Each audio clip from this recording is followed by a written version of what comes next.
Good morning बच्चों। पर्यावरण और प्राकृतिक संसाधन में हम लोग अभी तक ये जान चुके हैं कि पर्यावरण के मुद्दे किस प्रकार विश्व राजनीति में महत्वपूर्ण हो चुके हैं, और इस संदर्भ में जो भारत का दृष्टिकोण है, भारत का दृष्टिकोण ही ज़्यादातर जो विकासशील देश हैं उनके पर्यावरण संरक्षण के संदर्भ में दृष्टिकोण को बताता है। तो ये हम लोग पढ़ चुके हैं।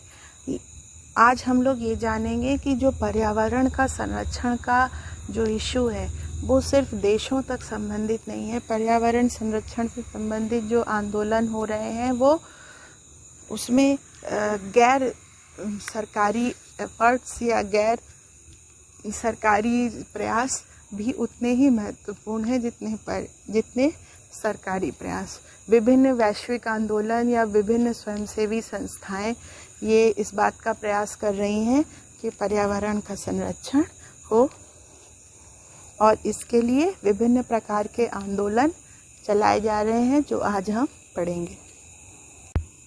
पेज नंबर 126 पर इसके बारे में दिया हुआ है कि पर्यावरणीय आंदोलन एक या अनेक। इसमें स्पष्ट रूप से दिया हुआ है कि जैसे कि मानवाधिकार आंदोलन है, यह सिर्फ सरकारी प्रयासों तक सीमित नहीं है, बल्कि जो कई बुद्धिजीवी हैं जो इस बात के लिए जागरूक हैं कि पर्यावरण का संरक्षण आने वाले दुनिया के लिए बहुत ही महत्वपूर्ण मुद्दा है, वो लगातार इस प्रयास में लगे हुए हैं कि इस तरीके की अंतर्राष्ट्रीय नियम और नीतियां बने जिससे पर्यावरण संरक्षित हो सके।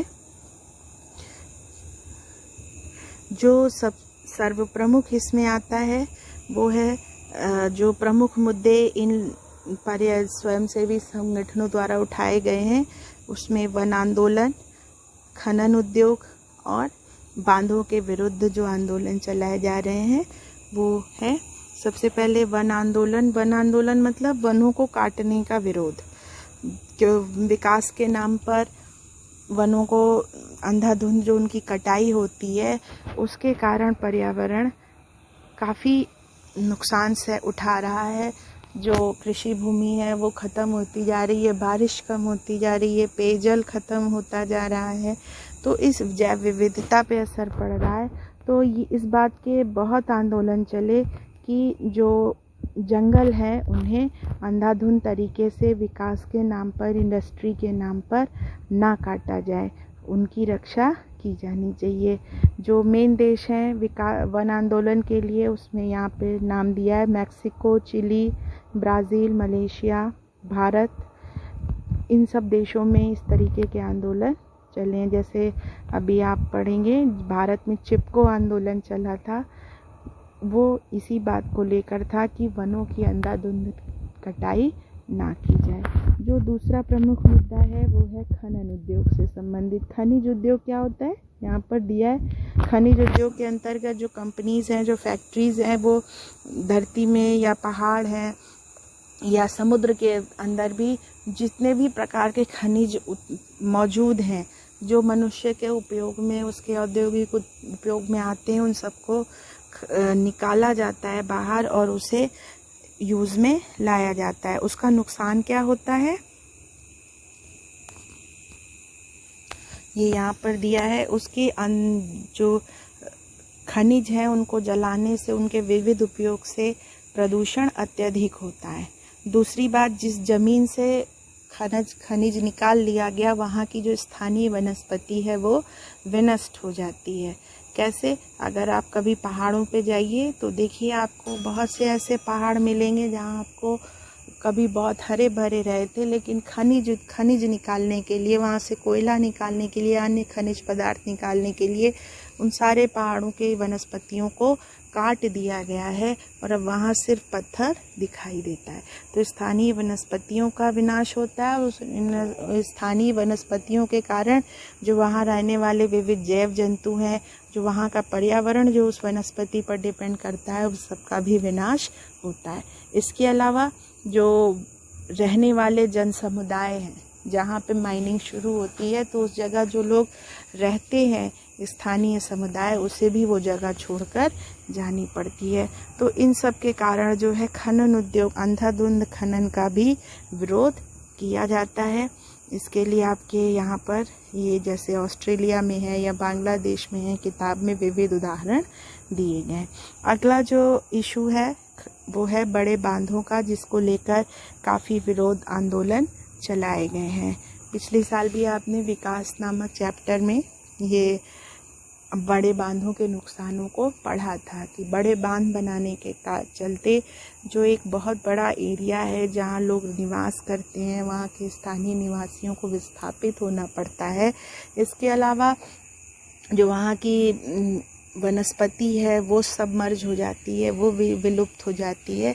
तो इस प्रकार जो बड़े बांध से होने वाले लाभों की तुलना में जो नुकसान है वो अत्यधिक हैं। तो इसलिए बड़े बांधों को बनाने का विरोध बहुत बड़े पैमाने पर हो रहा है। विभिन्न आंदोलन चलाए गए। भारत में भी नर्मदा आंदोलन जो है वो चलाया गया सरदार सरोवर बांध को बनाने के विरोध में। तो लेकिन उसके बावजूद जो है कई सरकारें विकास के नाम पर आज भी बड़े बांधों को बना रही हैं। तो इस प्रकार ये विभिन्न आंदोलन हैं जो गैर सरकारी संगठनों के माध्यम से पर्यावरण के संरक्षण के लिए चलाए गए। ये पर्यावरणीय आंदोलनों के ही क्रम में हम इसमें एक चीज़ और पढ़ेंगे, वो है मूलवासी और उनके अधिकार। मूलवासी किसे कहते हैं, इसकी परिभाषा संयुक्त राष्ट्र संघ के द्वारा एक चीज़ निर्धारित की गई कि मूलवासी इंडिजिनस पीपल किसे माना जाएगा। ये पेज नंबर 131 पर यहाँ दी हुई है कि ऐसे लोग जो बहुत दिनों से किसी एक देश में एक जगह पर रहते आ रहे हैं, उनकी एक विशिष्ट प्रकार की संस्कृति है, विशेष जातीय मूल के हैं, लेकिन फिर धीरे धीरे विश्व के किसी दूसरे हिस्से से या बाहरी हिस्से से लोग आके उनके उस ज़मीन पर कब्जा कर लिए और उन्हें अपने अधीन बना लिया। तो इसे क्या कहेंगे, उन जो लोग मौजूदा लोग जो पहले से रह रहे थे उन्हें ही मूलवासी कहा जाएगा। जो मेन समस्या है मूलवासियों की, इंडिजिनस पीपल की, वो ये है कि वो अपनी जो समाज, जो नया शासन कानून स्थापित होता है, जो नए रहन सहन के ढर्रे हैं, मूलवासी उससे अलग अपनी एक अलग संस्कृति जो उनकी पहले से है उसे बनाए रखना चाहते हैं। और ये एक रिमार्केबल चीज़ है जो मेन चीज़ है कि विश्व के विभिन्न हिस्सों में, जिसमें भारत भी शामिल है, विभिन्न हिस्सों में कई अलग अलग तरीके के संस्कृति के, भाषा के इंडिजिनस पीपल हैं जो बहुत समय से रहते आए और बाद में वहाँ पर दूसरे लोग आकर रहने लगे और जो इंडिजिनस पीपल थे उनकी संस्कृति, भाषा, रहन सहन, जीविका सब खतरे में पड़ गई। लेकिन एक जो कॉमन चीज़ है कि ये मूलवासी इंडिजिनस पीपल, चाहे वो किसी भी देश के हों, उनका मेन जो पहचान बिंदु है कि ये अपनी स्वतंत्र पहचान, स्वतंत्र संस्कृति बनाए रखना चाहते हैं और जो उनकी जीविका के जो परंपरागत साधन है उसको वो खोना नहीं चाहते। तो इन मूलवासियों के अधिकारों की रक्षा के लिए भी जो है विभिन्न प्रकार के आंदोलन चलाए गए हैं। जिस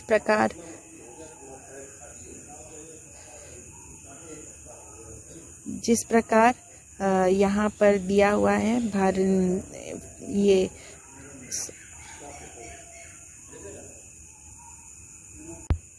ये यहाँ पर दिया गया है कि विश्व के किस किस हिस्से में मूलवासियों की संख्या अधिक है, जैसे फिलीपींस, चिली, बांग्लादेश, उत्तरी अमेरिका, पनामा नहर, उत्तरी सोवियत। तो ये प्रमुख जगहें हैं विश्व की जहाँ पर मूल निवासी निवास कर रहे हैं और वो अपनी स्वतंत्र पहचान बनाए रखने के लिए संघर्षरत हैं। जो मूल भारत में इन्हें आदिवासी या जनजाति के नाम से अलग डिमार्केट किया गया है कि वो इंडिजिनस पीपल जो अपनी स्वतंत्र पहचान बनाए रखना चाहते हैं, उसे मूल निवासी या आदिवासी कहा जाएगा। जो मेन मुद्दा है, हम इसे पर्यावरण में क्यों पढ़ रहे हैं, क्योंकि जो ज़्यादातर विकास के कार्य हैं उनके से प्रभावित होने वाले लोग यही इंडिजिनस पीपल या मूल निवासी हैं। इनका जिक्र अगर आपके दिमाग में आएगा कि ये मूल निवासी अचानक से क्यों शुरू हो गया, तो इसका बहुत बड़ा कारण ये है कि जितने ये विकास के कार्य हैं, माइनिंग है, जंगलों का काटना है, तो उन सबसे ज़्यादा जो नुकसान हुआ है वो इन्हीं मूल निवासियों का रहा है, क्योंकि ये लोग ज़्यादातर ऐसे ही दुर्गम प्रांतर में या ऐसी जगहों पर जहाँ बाकी लोगों का आना जाना ना हो, वहाँ पर रहना पसंद करते हैं। तो लेकिन इन विकास कार्यों के कारण बड़ी संख्या में मूल निवासी वो अपनी जगह से विस्थापित हुए, अपनी जीविका से वंचित हुए। तो इनका भी जो ये विस्थापन का मुद्दा है वो पर्यावरणीय संरक्षण के मुद्दे से जुड़ जाता है। 1975 में एक काउंसिल भी इनके अधिकारों की रक्षा के लिए बनाई गई है और इनके अधिकारों का, इनके सबमर्जन का संरक्षण का प्रयास चल रहा है। तो इस प्रकार ये आपके पर्यावरण संरक्षण के लिए गैर सरकारी प्रयास थे।